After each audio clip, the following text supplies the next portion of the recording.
Bonjour à tous, mon nom est François Letarte. Bienvenue sur ma chaîne JDR D30, une chaîne consacrée aux jeux de rôle sur table. Vidroliste aujourd'hui. Aujourd'hui, je vais vous partager un peu qu'est-ce qui se passe avec un projet que j'ai par rapport à mon travail. Un projet avec des jeunes dans une activité de jeu de rôle, évidemment. Parce que là, je suis en train d'implanter ça comme activité permanente. Je m'aperçois que c'est beaucoup d'ouvrages, de la façon que je veux le faire, mais je veux dire, je sais que si je réussis à faire ça comme que je pense, ça va être très gagnant. OK, peut-être juste vous mettre en contexte si jamais vous voyez cette vidéo-là puis vous n'avez pas vraiment vu les différentes... Tu sais, j'en ai parlé des fois dans certaines vidéos là, au hasard, mais c'est ça, là, je vais vous mettre en contexte de qu'est-ce qui s'est passé. En même temps, ça va faire une mise à jour de où est-ce qu'on est rendu. C'est ça, je travaille en bibliothèque. Moi, une de mes tâches, c'est que je suis en charge de l'animation de la bibliothèque. OK? Évidemment, en étant amateur de jeux de rôle, j'ai longtemps essayé de voir une façon d'intégrer le jeu de rôle en bibliothèque. Donc, depuis 2 ans, il y a une activité l'été que j'ai réussi à implanter. C'est dans le cadre du club de lecture d'été que j'ai réussi à mettre des parties de jeux de rôle. Puis depuis 2 ans, ça marche. Puis je vous dirais que là, tout d'un coup, j'ai créé une certaine fidélisation. Ce qui est très, en fait, c'est très valorisant de voir que j'ai créé des fidèles, que j'ai réussi à initier des nouveaux au jeu de rôle, puis à les rendre complètement fous de ce hobby-là. Ils veulent revenir, ils en veulent plus. Ça fait vraiment chaud au cœur. Sauf que là, il y a un problème. Le problème étant que j'ai créé une fidélisation, puis ça coupe un peu les places à d'autres éventuels et potentiels joueurs. Et surtout, étant donné que c'est un service public, il faut que j'ouvre l'activité à tout le monde. Je peux pas me limiter à 6 ou 7 jeunes fanatiques. J'haïrais pas ça. J'aimerais bien ça, partir une partie avec eux autres, puis dire, OK, on laisse faire l'activité de bibliothèque, quand est-ce qu'on se voit pour jouer. C'est très agréable, mais en même temps, je peux pas faire ça, j'ai pas le temps, puis de toute façon, c'est ça. Si je reste dans le contexte de bibliothèque, c'est un service public, c'est supposé être ouvert à tous. Donc, après l'expérience de l'été passé, j'ai décidé de réinviter les jeunes fidèles pour graduellement changer un peu la direction de l'activité. OK? Donc, je les fais jouer encore un peu, mais en même temps, je leur explique comment ça marche le jeu de rôle. Je leur fais plus voir les rouages du jeu de rôle. Et graduellement, je leur ai amené l'idée de peut-être vous pourriez être maître de jeu aussi. Fait que là, en passant le sondage, il y en a qui ont levé leurs mains, tu sais. Donc, déjà, ça, je suis très content. Donc, graduellement, je vais les amener à faire ça. La prochaine rencontre que j'ai avec eux, ça va être comme leur première expérience de maître de jeu. Mais là, c'est ça. J'ai commencé à leur expliquer des choses, mais là, c'est ça. J'ai l'impression que je les prends un peu à froid. Puis je peux pas les voir tant que ça, là. Je veux dire, en dehors des moments où je peux où je suis attitré, où je peux les voir. Parce que je les invite durant des journées pédagogiques, des journées de congé à l'école. Ben, je leur dis, OK, vous avez congé à l'école, donc vous pouvez venir à la bibliothèque. Parce que moi aussi, c'est le seul moment que je peux les voir. Tu sais, je suis à mon bureau à ces moments-là. Donc, c'est ça. Là, c'est ça. Fait que là, je suis en train d'essayer de planifier une façon de leur montrer comment ça marche. Parmi ceux qui ont levé leurs mains, j'ai pris les 2 plus âgés. Ils ont chacun 11 ans. On s'entend, là, c'est un groupe d'âge quand même assez jeune. Là. C'est du 8-13 ans. Là. Puis dans ceux qui étaient intéressés, 2 de 11 ans. On est 6. J'ai 6 joueurs d'habitude, donc avec moi, ça fait 7. Je vais vous dire ce que j'ai pensé, mais en même temps, si vous avez des trucs sur comment entraîner un maître de jeu, c'est justement, je vais ouvrir une discussion puis voir de quelle façon vous vous y prendriez. Je vous dis, là, c'est une situation qui est particulière. Évidemment, si vous avez travaillé dans un domaine où vous avez eu à entraîner un maître de jeu, ou ben, sans le travailler, là, que vous avez été dans une activité, peu importe, que ce soit à la maison ou dans un contexte public, à entraîner un maître de jeu, justement, je veux voir vos trucs. Mais là, c'est la façon que je vais m'y prendre. Donc, 2 maîtres de jeu, je vais séparer la table en 2. Donc, ils vont chacun avoir leur petite partie. Ils vont avoir chacun 2 joueurs. Et moi, je vais être comme le 3e joueur des 2 tables. Autrement dit, je vais me promener d'une table à l'autre pour voir si tout va bien. Mais en même temps, je vais être au courant de l'aventure parce que je vais les aider à créer leur première aventure. Je veux que ce soit une aventure qui rentre en dedans de 2 heures. OK, j'avoue que ça demande du doigté. Des fois, ça demande que les maîtres de jeu soient aient une certaine expérience, mais je vais leur amener les choses simplement, OK? Puis je vais les aider à monter cette aventure-là, à leur poser des questions. En fait, ça va être à travers des courriels, en espérant qu'ils répondent assez vite. Mais je vais essayer de fil en aiguille, de leur donner puis leur amener et enlever des éléments dans ce qu'ils vont amener. Moi, je vais être au courant de l'aventure. Autrement dit, je vais être tu sais, je vais être un joueur, mais je vais être surtout genre un personnage non-joueur vivant, si on veut, là, qui est là, parce que je vais être au courant de l'aventure. Donc, je vais jouer en fonction de ce que mes personnages ne savent pas, tu sais. Ouais, fait que là, moi, ce que je voulais faire comme aventure, c'était, moi, ce que je leur ai dit, c'est penser à un problème. Premièrement, le monde dans lequel on joue, c'est un monde qu'on a créé. J'ai fait ça à travers l'activité. Tu sais, on a commencé par faire une petite carte à la main. Je leur ai fait une aventure un peu improvisée là-dedans qui a duré 3 sessions. Bon. Fait qu'en même temps, ça m'a permis de prendre des notes sur prendre le pouls un peu de ce qui se passait, de la façon qu'ils jouaient, le système de jeu que j'ai utilisé, parce que j'utilise Bob le Rôliste, OK, j'en ai déjà parlé. Je vais peut-être mettre un lien en dessous si j'y pense, qui est un jeu de rôle qui se tient à une page, là. Système très simple. Puis, j'ai un peu pris le pouls de la chose, puis là, OK, je suis pas mal sûr de quelle façon je peux gérer ça, une aventure de Bob le Rôliste. Puis le monde, on l'a créé, je leur ai fait dessiner la carte un peu collectivement. Ça donnait de quoi d'un peu loufoque, mais moi, j'ai pris un peu la carte qu'ils ont fait, puis j'ai utilisé un logiciel qui s'appelle Exographer. C'est quelque chose qui est en ligne, qui est gratuit. Il y a une version payante du jeu qui est comme une version pro, mais moi, c'est ça, c'est pas professionnel. Tu sais, ça fait une carte en hexagone. Là. Un peu une carte dans le genre des Donjons et Dragons, là, les vieilles éditions, là, c'était tout en hexagone avec des petits logos, là, des icônes. Fait que c'est ça. Moi, je leur ai fait ça. Ouais. Puis là, je vais partir d'une carte qui plus, qui travaille mieux quand il s'agit de jeux de rôle. Là, une carte qui est plus facile à gérer. Donc, s'ils voulaient faire des petites affaires loufoques et drôles, ben là, ça a été un peu uniformisé à travers une carte qui a l'air d'une vraie carte du monde. Fait qu'à travers ça, bon, je vais leur dire, pensez à un problème à régler. Pensez-le comme ça, tu sais. Fait que là, ils vont penser à un problème à régler. Maintenant, je vais comme un peu, peut-être d'avance, leur dire c'est quel personnage qu'il va avoir parmi les joueurs, parmi les personnages qui sont déjà créés, lesquels qu'ils ont. Puis c'est ça, pour pouvoir peut-être faire par rapport au problème, je ne sais pas, m'inspirer du problème pour voir quel personnage pourrait être intéressé par ça. Puis, c'est ça. Puis après ça, on va voir s'il y a moyen de mettre quelques embûches à ce problème-là, des trucs à régler. M'assurer qu'ils comprennent bien le système de jeu. C'est ça. Je l'essaye. En fait, parce que je me dis, à quelque part, j'ai pas le choix de faire ça dans le contexte que c'est, dans le contexte de travail que je suis, parce que j'ai besoin d'aide. Étant donné que moi, mon but, c'est d'ouvrir l'activité à plus de monde possible, je peux pas le faire tout seul. Je peux pas me retrouver avec une table de 32 joueurs. Là.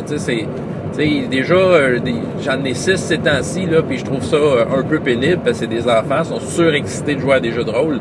Ça va quand même bien, là. C'est quand même, moi, quand je finis une partie avec eux autres, là, je suis vidé, là. Je suis vidé parce que j'ai eu beaucoup de gestion à faire. Donc là, c'est ça, c'est très expérimental. Moi, mon but, c'est de faire en sorte que ces nouveaux maîtres de jeu-là, ces apprentis maîtres de jeu-là, que je les brûle pas tout de suite. Bien sûr que là, le fait qu'ils soient maîtres de jeu, tout d'un coup, je leur mets un certain poids sur les épaules. Mais j'ai pas envie que ce poids-là les écrase. Hein? Donc, je vais m'arranger pour être le plus d'addons possible pour les assister dans leur apprentissage. Faire en sorte que ça soit agréable. Faire en sorte qu'ils préparent des aventures sans surpréparer. Des fois, quand on est maître de jeu, là, on dirait qu'on veut on veut écrire tout de suite un roman, là. Mais c'est ça, je veux pas qu'ils tombent là-dedans. Puis ils le savent. En fait, je leur ai souvent dit que, tu sais, souvent, là, quand je faisais des parties, souvent, je finissais la partie en leur disant, j'ai tout improvisé ça. Tu sais, c'était pour leur prouver que, tu sais, on était capable de faire une aventure à partir d'à peu près rien. Souvent, je leur montrais ma feuille de notes, là. Tu sais, c'est moi, c'est le quart d'une page que j'ai pris de notes pour faire l'aventure, là. Puis je leur montrais, regardez, c'était ça, l'aventure. Puis il est arrivé plein d'affaires dans l'aventure, là. Donc, moi, c'est un peu ça. Je veux les amener à libérer leur esprit. Puis, tu sais, y aller droit au but. Tu sais, c'est ça le problème. Puis, tu sais, il y a peut-être une phase. peut-être qu'ils peuvent passer de façon de le régler, mais encore là, je vais les inviter à être à l'écoute des joueurs qui ont peut-être des super bonnes idées. C'est ça. Leur apprendre à dire oui, surtout au bon moment. Et leur apprendre à être un joueur comme les autres. Mais le joueur que son personnage, c'est le monde. OK? Pour faire en sorte qu'il n'y ait pas un rapport de force. Pour faire en sorte que qu'il y ait un climat de confiance, tu sais. Les amener à faire comprendre aux joueurs qui vont avoir, eux, autour de la table, c'est eux qui emmènent les embûches, les difficultés, mais, tu sais, en même temps, le maître de jeu, personnellement parlant, n'est pas contre eux autres. Mais c'est son travail d'amener les embûches, puis d'amener des choses qui mettent leur personnage en danger, parce que c'est ça qui fait que c'est une aventure. Vous avez un peu le topo, d'où ce que je suis. Ben, j'avoue que c'est ça, tu sais, c'est pas que ça m'angoisse, là, mais j'aimerais ça que ça marche. J'aimerais ça arriver à faire en sorte que ces maîtres de jeu-là soient juste assez solides pour quand il va arriver le temps de jouer vraiment devant des joueurs qui connaissent pas, ben qui puissent contrôler un peu la table, là, tu sais. Je ne sais pas, mais j'ai pas le choix de l'essayer. Fait que je sais pas, peut-être que vous avez un avis là-dessus. Peut-être que il vous vient des trucs, des choses qui m'échappent que je pourrais essayer. Je pourrais essayer de leur amener, tu sais, c'est ça, parce que c'est bien beau dire, moi je suis déjà maître de jeu, je sais comment ça marche, je sais comment l'expliquer, oui, mais c'est plus que ça, là. Tu sais, maître de jeu, c'est une vocation. C'est une vocation, puis c'est important que ça marche bien, tu sais, juste pour pas décourager ceux qui l'essayent, c'est ça. Vous savez combien d'histoires de maître de jeu qu'on a entendu de gens qui disent « j'ai essayé ça ». C'est ça, tu sais, c'est comme, il peut y avoir beaucoup d'appelés, mais peu d'élus, souvent. Parce que ils se sont fait, dans le fond, ils ont pas préparé de la bonne façon, ils se sont fait prendre le dessus par les joueurs, d'une certaine façon. C'est ça, tu sais, il y avait peut-être une idée en tête, peut-être qu'il y avait une idée trop fixe en tête, tu sais, l'aventure va être comme ça, puis évidemment, les joueurs sont allés dans l'autre direction, fait que ça les a découragés, je veux plus être maître de jeu. Tu sais, je l'ai déjà vu, même récemment, des maîtres de jeu adultes. Écoutez, j'ai été joueur, là, dans une partie de Star Wars, c'est l'an dernier, je pense, ou il y a 2 ans. Il y a 2 ans. Le maître de jeu est arrivé, puis écoutez, c'est un de mes amis, un des joueurs qui avait autour de la table, le gars, super bon rôliste, là, tu sais, c'est un bon joueur, tout ça, puis il dit, hey, je veux vous faire jouer à Star Wars, pas de trouble, on va jouer à ça. Il est arrivé avec son affaire préparée, tu sais. Il nous a dit, le seul conseil qu'il nous avait dit, c'est qu'il fallait qu'on soit sensibles à la force. Parfait. Mais il nous a pas donné plus d'indications. Puis là, quand on a commencé à jouer, on était tellement disparates au niveau des joueurs. Il y a pas comme... Il y a comme pas parti... Il nous a laissé faire ce qu'on voulait, mais... Tu sais, oui, on peut faire ce qu'on veut quand on crée un personnage, mais ça prend le maître de jeu en arrière, qui passe un peu en arrière, puis qui essaie de trouver des éléments qui va faire en sorte qu'on est relié d'une certaine façon pour travailler en équipe. Fait que nous, on jouait le jeu selon nos rôles. Puis lui, il avait son idée de fête, hein. Son aventure, il avait son œuvre d'art en tête, là, tu sais. Puis c'est ça, mais nous autres, on faisait n'importe quoi. C'est-à-dire, puis il nous donnait pas plus d'indications, il nous donnait pas d'éléments pour nous donner une cohésion, tu sais. Il s'attendait qu'on le fasse un peu tout seul. Mais moi, je trouve ça un peu moche en tant que joueur, qui veut jouer son personnage comme il faut, qui veut jouer son personnage logique, si on veut, là, c'est d'être obligé de dire, ouais, ok, finalement, ce trait de caractère-là important, je vais le laisser tomber parce que je dois faire l'aventure, tu sais. Non, tu sais, trouvez-moi un hameçon solide pour que je puisse m'y accrocher. Puis le même, c'est que je l'avais aidé, le maître de jeu. C'est-à-dire, en dehors de la partie, j'y avais écrit, puis j'y avais expliqué certains aspects de mon personnage, lui disant, regarde, tu sais, ça, là, tu sais, telle affaire, là, ça pourrait peut-être l'aider à le convaincre, là, mais je te laisse, tu sais, je te laisse gérer ça, c'est toi le maître de jeu. Je te donne juste comme des trucs de mon background qui, tu sais, je donnais du background pour lui dire, tu sais. Puis, tu sais, de quelle façon tu veux gérer ça. Fait que, tu sais, il dit, c'est correct, je m'en occupe. Puis là, il a fait intervenir ces choses-là, mais de façon très, très superficielle. Comme dans le genre, ah oui, tu vois tel personnage qui vient te dire bonjour, puis ça s'arrêtait à ça. Oui, mais ok, il dit bonjour, il dit quoi pour ça, là? Ah, hey, je t'arrête de parler de toutes sortes d'affaires, moi, là. Ouais. Fait que là, il était découragé, puis à un moment donné, À un moment donné, tu sais, j'ai dit, écoute, t'as peut-être besoin d'un coup de main, là. Tu sais, j'ai disais ça de même. Je disais, écoute, ton aventure a de l'air intéressante, mais c'est parce que là, faut que dans le jeu, nos personnages collent, puis que, tu sais, faut que dans la façon qu'on joue, ça n'a pas de l'air forcé qu'on est ensemble, faut que ce soit naturel. Fait que j'ai dit, gars, tu me permets-tu de faire un genre de one-shot avec le groupe, juste pour tenter quelque chose, puis c'est ça, tu sais, j'ai dit, je veux pas prendre ta place, je veux juste faire un petit quelque chose pour mettre de la cohésion là-dedans. Il a accepté. J'ai fait un one-shot en amenant une introduction qui faisait en sorte que les personnages avaient tous d'affaires ensemble dans la même aventure. Qu'ils devaient travailler ensemble, puis que puis que chacun des personnages rencontrait ses motivations dans la vie à travers cette aventure-là. Puis je l'ai réussi, puis j'ai fait une aventure, puis à la fin, j'étais comme, bon, enfin, ils ont appris à se connaître entre personnages, ils ont appris à travailler ensemble, fait que là, c'est ça, fait que là, j'ai regardé le maître de jeu, ben, c'est ça, là, je pense que, regarde, ça pourrait être un peu plus facile de faire l'aventure que tu avais prévue, puis finalement, non, il voulait plus. Il était découragé. Fait que là, c'est ça. Pauvre lui, j'aurais bien voulu savoir ce qui nous attendait, mais bon, tu sais, en même temps, en tant que joueur, tu sais, c'est ça, c'est le droit du joueur d'avoir cette liberté-là. C'est carrément un autre sujet. C'est le droit du joueur d'avoir cette liberté-là. Puis, c'est ça, mais tu sais, c'est ton maître de jeu, sans forcer les joueurs, comme à amener des éléments qui va faire peut-être changer l'opinion du personnage, tu sais.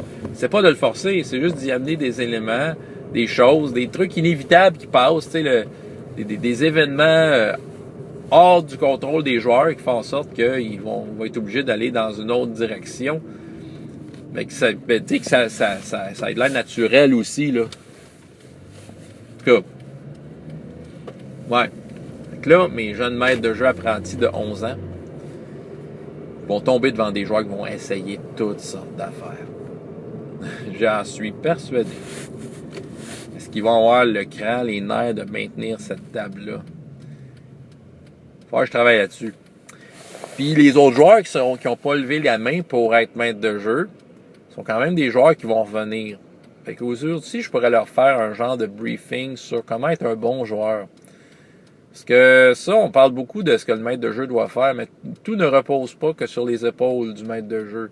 Ça demande la bonne volonté des joueurs. Ça demande que les joueurs fassent leur petit effort là-dedans. Là.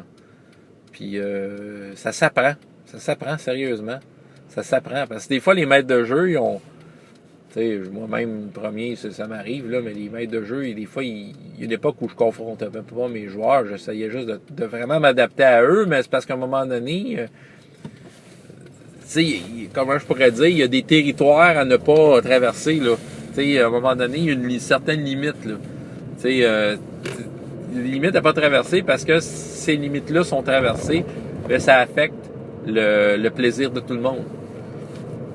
Donc, ça prend le maître de jeu qui met son pied à terre à un moment donné, puis qui avance ses propres frontières, disant, ben c'est jusque-là que vous avez le droit d'aller, mais c'est ça. Mais ça s'apprend, ça, c'est pas un mur, c'est juste comme de faire voir que, tu sais, si tu traverses là, c'est pas intéressant. C'est pas intéressant pour personne, puis puis essaye de le voir en dedans de toi, cher joueur, mais ça ne sera pas plus pour toi, là. Essaye juste d'être honnête avec toi-même, là. Fait que c'est ça, mais ça s'apprend, ces choses-là. C'est un gros mandat, parce que je les vois pas assez souvent, ces jeunes-là. Je veux dire, moi, c'est ça, je peux pas... Tu sais, c'est sûr, si j'aurais une activité de soir, je pourrais les voir peut-être souvent. Mais je ne travaille pas de soir. Et je n'ai pas de temps le soir à leur consacrer. C'est malheureux comme ça. Mais j'ai une vie en dehors du travail. Oui. Moi, c'est ça. Fait que faut que je me profite des journées de congé qu'ils ont pour faire ça. Fait que c'est un gros mandat. Je vise à ce que cet été, ça soit mis en place. Mais je suis très réaliste en disant que ça marchera peut-être pas. Tu sais, je vais être honnête là-dedans. Ça se peut que ça fonctionne pas. En tout cas, on verra ce que ça va donner. François Letarte, JDR D30, et jusqu'à la prochaine fois, ayez autant de plaisir dans la vie que dans les jeux. Au revoir.